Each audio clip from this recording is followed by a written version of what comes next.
அன்பார்ந்த அனைவருக்கும் அன்பு வணக்கம். நம்ம சேனல்ல இன்னைக்கு சூப்பரான வித்தியாசமான முட்டை தொக்கு ரெசிபி தாங்க செய்ய போகிறோம். இது போல் செஞ்சு பாருங்க, டேஸ்ட் உண்மையிலே ரொம்ப நல்லா இருந்ததுங்க. இப்போ வாங்க முட்டை தொக்கு செய்ய ஸ்டார்ட் பண்ணிடலாம். ஒரு கடாயில் 6 டேபிள் ஸ்பூன் எண்ணெய் சேர்த்துருக்கேங்க. மற்ற ரெசிப்பியை விட இந்த ரெசிபிக்கு எண்ணெய் கொஞ்சம் கூடுதலாக சேர்த்துக்கோங்க. அதில் 2 கைப்பிடி அளவு சின்ன வெங்காயமும் பெரிய வெங்காயம் கலந்து எடுத்து நல்லா நைஸாக பொடி பொடியாக அரிஞ்சிட்டு அதை சேர்த்துருக்கேன்.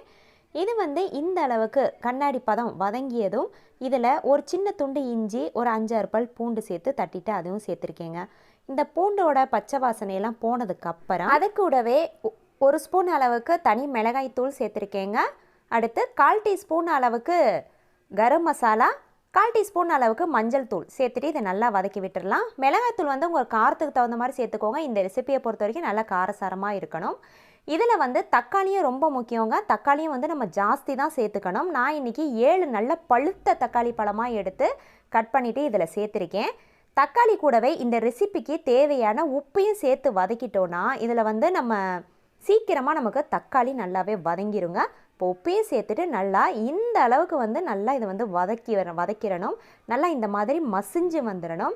இந்த ஸ்டேஜில் கொஞ்சமாக ஸ்ப்ரிங் ஆனியன் சேர்த்துக்கலாங்க. இது முற்றிலும் ஆப்ஷனல் தான். இது இல்லைன்னா சேர்க்கணுன்னு அவசியம் கிடையாது.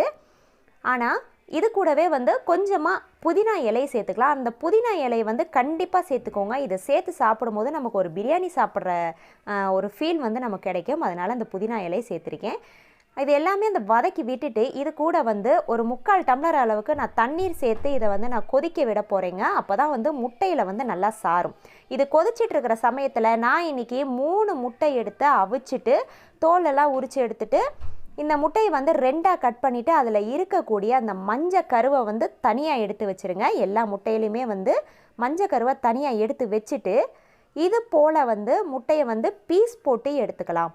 இந்த மாதிரி பீஸ் போட்டு சேர்க்கும் போது ரொம்ப டேஸ்ட்டாக இருக்குங்க. நமக்கு சீக்கிரம் அந்த குழம்புல இருக்கக்கூடிய அந்த சுவை அந்த முட்டையில் நல்லா இறங்கும்.